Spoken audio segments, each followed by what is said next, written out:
Star Wars Outlaws has been a terrible failure not only for Ubisoft, but another stain on the legacy of Lucasfilm. But one thing many people do not know about Star Wars Outlaws and about its development is this game was started during the sequel trilogy, even before Disney knew what a disaster Star Wars had become. And that's making us wonder, is Star Wars Outlaws the final fail for Kathleen Kennedy's era? Oh no! It's a Sarlacc! Star Wars Outlaws pre-order available now.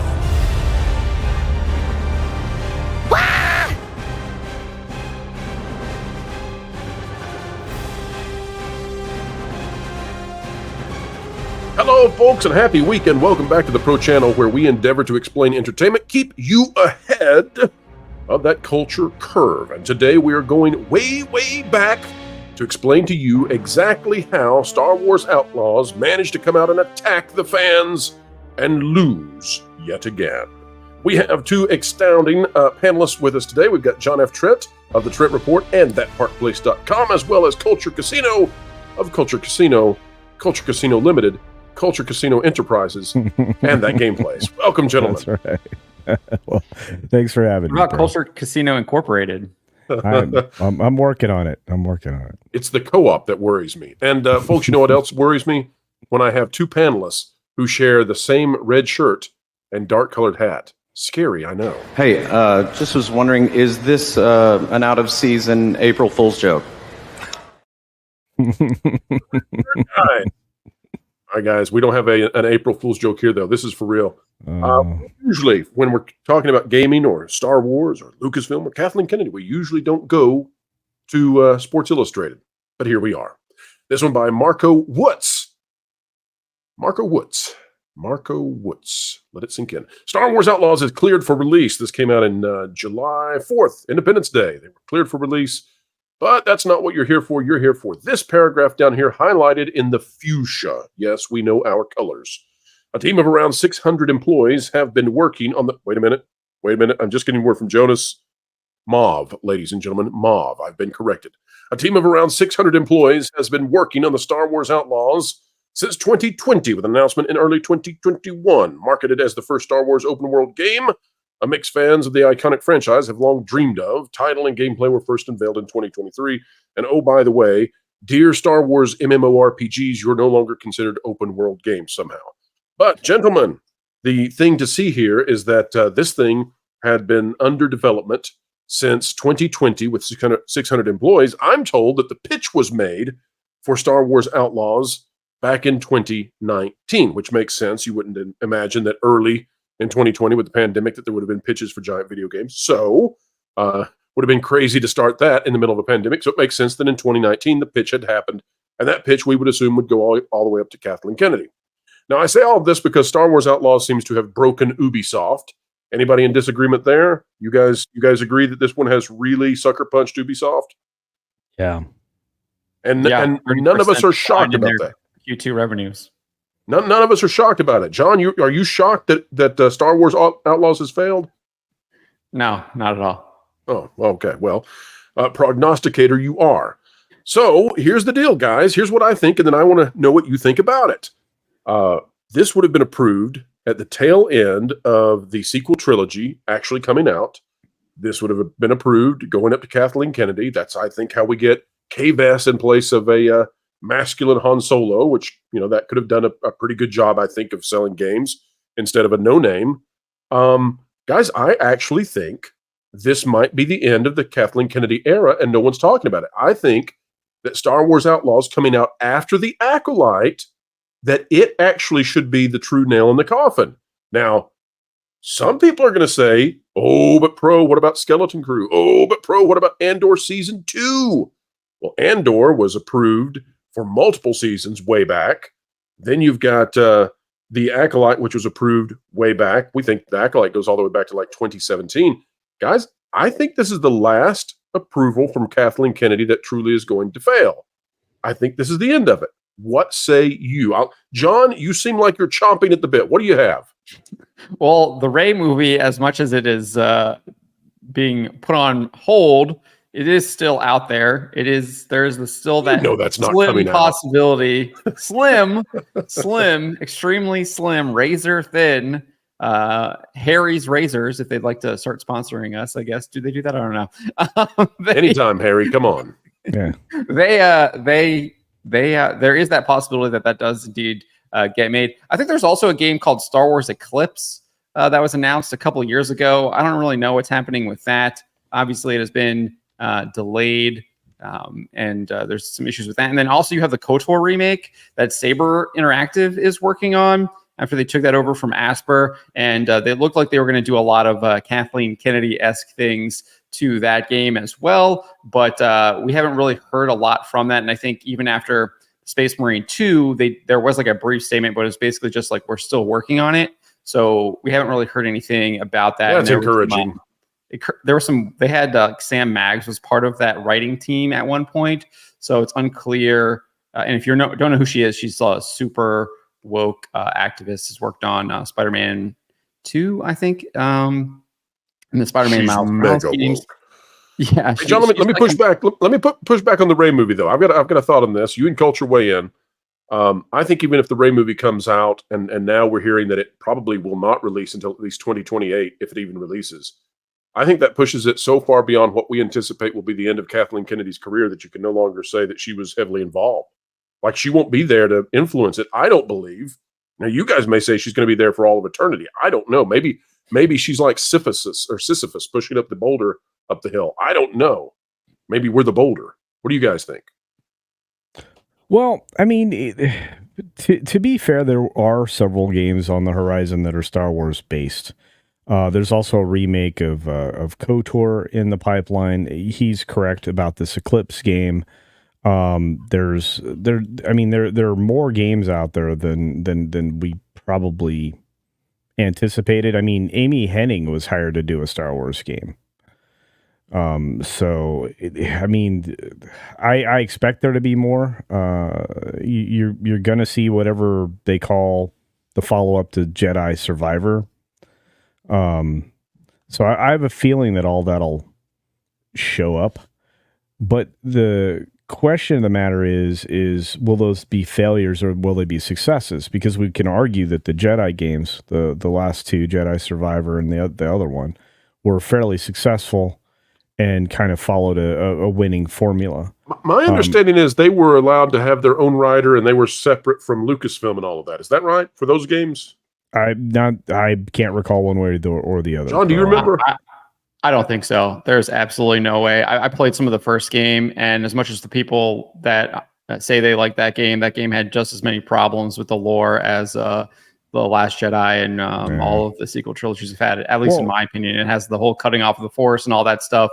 So I think they were definitely tied in with Lucasfilm. You guys are depressing me. I'm starting to worry we're going to be playing video games for the next few years where we're controlling the thread.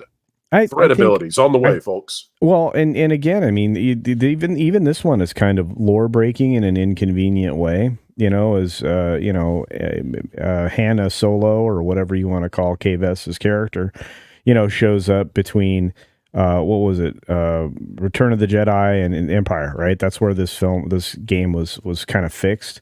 So it wasn't very helpful with the lore at all. In fact, it broke it. And it was unenjoyable. It was unattractive, and it was broken from the very beginning. It had as many bugs as a Bethesda game to start. And to this day, I think you can still fall through the world. So setting aside those aspects of the game, narratively though, I don't know that we're going to escape it as soon as you want to, Pro. But ultimately, I'm an optimist, Culture. That's what I'm known for. I'm Mr. Positivity around here. That's true. I'm going to get even more negative here. Even if Kathleen Kennedy is gone, and even if what you say, if your theory is true that this is the last kind of Kathleen Kennedy-esque project. It's the last mega fail. The mega fail. It's the last big one.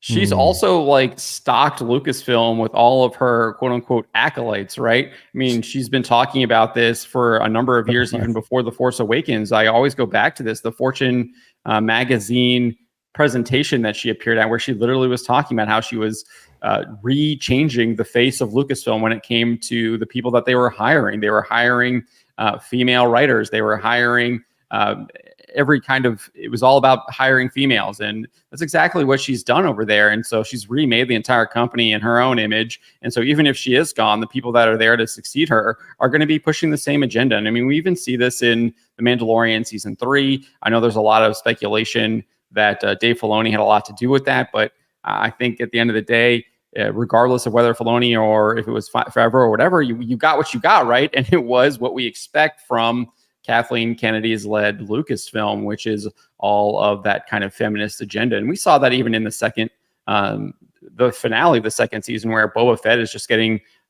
run over by whatever her name Vespas, was, female. rainbow-colored Vespas as well. That was it was the female bounty hunter beating him up in the cantina.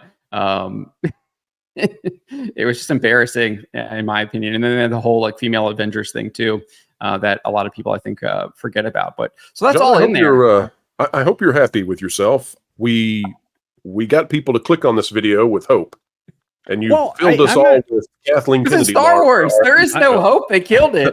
There's always a new hope in Star Wars. Yeah, that's what Force Awakens was, a remake of A New Hope. Culture, any positivity outside of the video game sphere, in Disney Plus and movies. Sure. What do we got? I think that we've reached the end of the line with the bad Star Wars television with Skeleton Crew, but I don't think Skeleton Crew is going to make an impact one way or another, good, bad, or indifferent. I don't see another Star Wars television show on the horizon. The $230 million of wasted money on top of maybe 60 to 100 million in wasted, advertisement for said program. Say it again, Culture. What's the total amount they probably spent on the Acolyte? $231 million in production budget to date. Decent chance they spent an additional 19 to 25 million beyond that, because we only have numbers from 2023. Add in the marketing. What are we up to? If you add 100 million more up there, you're looking at 350 million all in. That's minimum 300 million, folks. Minimum $300 million spent on the Acolyte. But they're still spending it on the marketing. I still see ads for watch the Acolyte on Disney Plus. I think they couldn't cancel it, right, Pro? I think even you speculated that they weren't going to be able to cancel all the marketing for the show. I don't know. Well, probably not. But one thing's for sure, guys. We at least have to be seeing the horizon, the dawn of a new era where Kathleen's not there, and only her larvae are taking hold. Well, it takes 19 miles for a full speed oil tanker to turn or to brake. I'm getting more worried about where this is going. No violence. No, you need to understand how many miles from shore were we? How many miles from shore were we when we realized we probably should hit the reverse on the engines? That's the problem is how many more years of stuff do we have in this pipeline? Well, just to clarify, folks, that was a metaphor. Culture is not intending to do a sea to land attack on Lucasfilm. No, that's not what he's planning.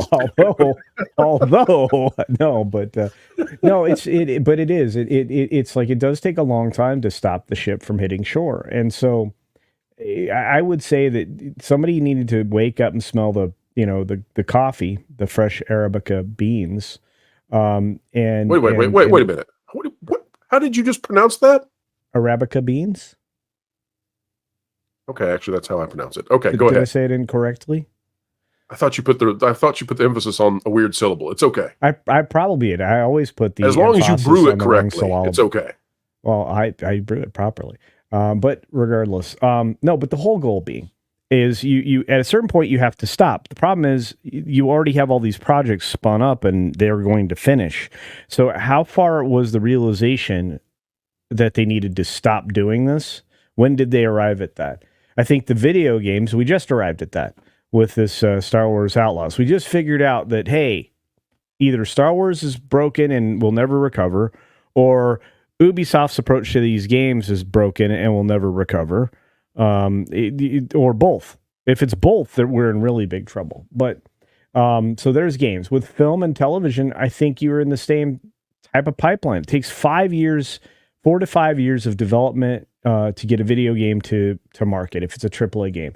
It takes equally as long from the development cycle to pre-production to production to release for a film if it's a big tentpole film. So the only way you make a Star Wars film is if it's a big tentpole film, and they're trying to do it on the short with this Grogu and Mandalorian thing. They're doing it on the short, which means it's not going to be very well polished, which means there's going to be a lot of icky writing. So, but Culture. Yeah. Permission to give John the final word on this? No, of course. Yeah, I can ramble on about this. Well, I feel badly. I've given John a hard time while he's been on here. And the truth is, I agree with every single thing he said. I hate that I agree with every single thing he said because there's very little hope for this franchise that we all used to love. But John, can we agree on this as you exit? Kathleen Kennedy killed Ubisoft too. No, I don't think that they did. I think Ubisoft has been killing themselves as well. I mean, obviously they had a huge problem with this relationship with Disney, but Ubisoft chose to embrace the woke agenda by themselves. They didn't have to do that. They didn't have to sign a deal to make a Star Wars game. I mean, they have their own IPs that they can do. Obviously, they have Assassin's Creed. They have Tom Clancy with Rainbow Six. They could have created their own new one. They've got Prince of Persia, etc. They have a lot of their own original stuff. So I wouldn't say that Kathleen Kennedy killed Ubisoft. I think Yves Guillemot has a lot to do with that. His absolutely mismanagement. He's very similar, it looks like, when it comes to managing the company as Kathleen Kennedy. But I wouldn't say Kathleen Kennedy killed Ubisoft. I think the French did that themselves. I'll put on my Jordan Peterson hat for a moment and say, well, you might say that the spirit of the ideological capture that is postmodern neo-Marxism took it upon itself to take hold and grasp Kathleen Kennedy and Ubisoft in a similar fashion, such that they were unwilling to do what needed to be done to bring a product to the masses that they would enjoy. And instead, they've placed themselves in the Gulag archipelago of absolute economic suck. That's not exactly how he would put it, but I think we had fun. Gentlemen, did you have fun with this one? Any final words before we hop out? Culture, we gave it to John, but you're a thief anyway, and you're frankly dangerous at sea, we found out. So what else do you have? Well, first of all, I was disappointed you did not use the Kermit the Frog voice for your Jordan Peterson diatribe there. So I'm very down about that. But no, I honestly, I think we are still 3 years away from getting anything quality that's tied to Star Wars. But the cynic in me says Star Wars is so dead, it's 20 years before they can touch this again. John? Yeah, I probably agree. I think that they need to put this franchise on ice. I think if you're going to do anything, it probably needs to be smaller stuff, maybe in the comic sphere or in novels. It cannot have the current crop of creators working on it, though. I do not think that they are qualified to do that, especially if they're going to do all the nonsense that they have been doing in their High Republic publishing run with literally introducing a rock as a character. Is just utterly ridiculous and just shows how it was either that or dirt. Unserious They had the dirt option. They chose to go with the rock. It just shows how unserious they were. I mean, if you cannot take this seriously, you don't deserve to be working on it. And they didn't. They didn't take it seriously. So I think that is maybe where you see it go. Very similar to where we saw it post the original trilogy. That's kind of where it lived. And then you have these kind of video game projects that kind of rose up in the 90s as well. And I think there is potential for that. Obviously, I think SWTOR seems to still be a success for EA or whoever's running it now. I think it's like Sword something. I forget what the developer is. It used to be BioWare.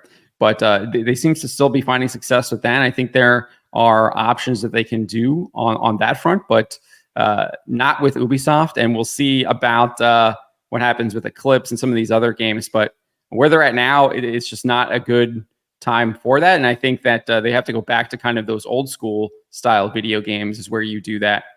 Maybe have a little bit smaller releases rather than kind of these doing these AAA or quadruple A in the case of Ubisoft. Well, there you go, folks. That's where we will end it today. Bring back LucasArts. Small games, fun games. Who knows? Maybe even point-and-click adventures. We'll find out. But Star Wars needs adventures worth adventuring. And maybe one day that will happen. But apparently, according to us Jolly 3, it's no time soon. Folks, make sure you go check out John F. Trent at The Trent Report, as well as www.thatparkplace.com, and Culture Casino at all of those Culture Casino things, as well as that game place. And Culture, you've got a store. What's it called? Beachpunk.com. Yeah, got all kinds of great merch there that's not even tied to any of the current cultural baloney sauces. Just good quality beach gear. Hats. There you go, folks. T-shirts. It's another reference to the sea. Be wary. So. I love the ocean. Come on now. I'm more scared. All right, folks. I'll be even more scared than that, though, if you don't click that like button. Share, subscribe, click it, stick it to the algorithms. It is the notification bell. Drop a comment right on down below. Let us know your thoughts. And, folks, until the next time we have the honor of spending time with you and being invited into your day, keep learning, keep growing, and, as always, keep having... I'm the ghost of Star Wars. You know what would be a real treat this Halloween? Checking out WDW Pro. His daily videos are a real treat. Guys, I'm the ghost of Star Wars. Get it? You know, we should go and make sure we're subscribed. Guys, I'm the ghost of Star Wars. And while we're at it, we'll ring that bell to make sure we're notified. Great, let's go. Because, well, we actually care about that. Let's go. Fact. Star Wars is not dead. It's haunting the staffs of Disney Plus.